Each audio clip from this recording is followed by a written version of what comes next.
Ijaarsi biyya tokkoo ijaarsaa fi cimina dhaabbilee ishee irratti kan bu'uureffatedha.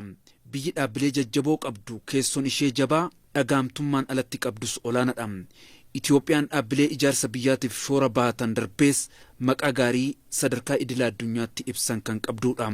Dhaabbileen kunniinis yeroo hundeeffamanitti sadarkaa kanaan nama hedduu biratti hin tilmaamamne. Dhaabbilee ijaarsa fi maqaa gaarii biyyattiif shoora baatan keessaa daandiin qilleensa Itoophiyaa waggoota 80 fi 90 yoo ijaaramu namoonni yeroo sana turan sadarkaa kanatti hin eegne ta'a.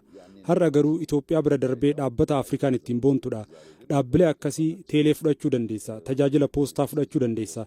Sana bira darbees dhaabbata tajaajila geejjiba galaanarraa Itoophiyaas ilaaluu dandeessa. Dhaabbata kana yoo fudhanne Afrikaarraa Itoophiyaatti aansee dhaabbata guddaa akkasii kan qabdu Ijipti. Ammatti buufata galaanaa osoo hin qabaatin Itoophiyaan dhaabbata guddaa akkasii qabaachuun ishee kan jalqabaa ishee taasisa. Kana yoo cimsaa deemne faayidaa biyyaa hedduu nuuf fiduu danda'a. ይህንን ማጠናከር ማሳደግ ከተቻለ ብዙ ጥቅም ሊያመጣልን ይችላል። Itoophiyaan guddina teekinooloojii amma saffisaan waliin tarkaanfachuudhaaf dhaabbata ishee dandeessisu sadarkaa Afrikaattis adda durummaadhaan eeramu hundeessitee jirti. Kunis dhaabbata ijaarsa biyyaatii fi birmadummaa odeeffannoo keessatti shoora olaanaa baatudha. Artificial Intelligence dhaabbata ijaarsa biyyaaf yeroon barbaadu Inistituutii hubannoo namtolchee Afrikaa irratti isa jalqabaa ta'e ijaarre amma immoo yuunivarsiitii isaa ijaaraa jirra. Kunis nuufis ta'ee Afrikaaf akka ta'utti hojjetamaa jira.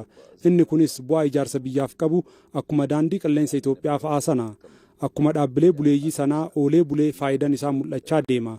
Yuunivarsiitiin isaas akkasuma ውሎ ሲያድር ፋይዳው ልክ እንደነዚህ ተቋማት ኢምፓክቱ የሚታይ ይሆናል። ዩኒቨርሲቲውም እንደዚሁ dhaabbileen jajjaboon yeroon barbaadu amma ijaarsi isaanii raawwatamaa jiran kunniin guddina biyyattii sadarkaa barbaadamutti saffisiisuudhaan biyya ijaarsi isheedhaa bu'uura cimaa irratti dhaabbate gochuudhaaf murteessoodha.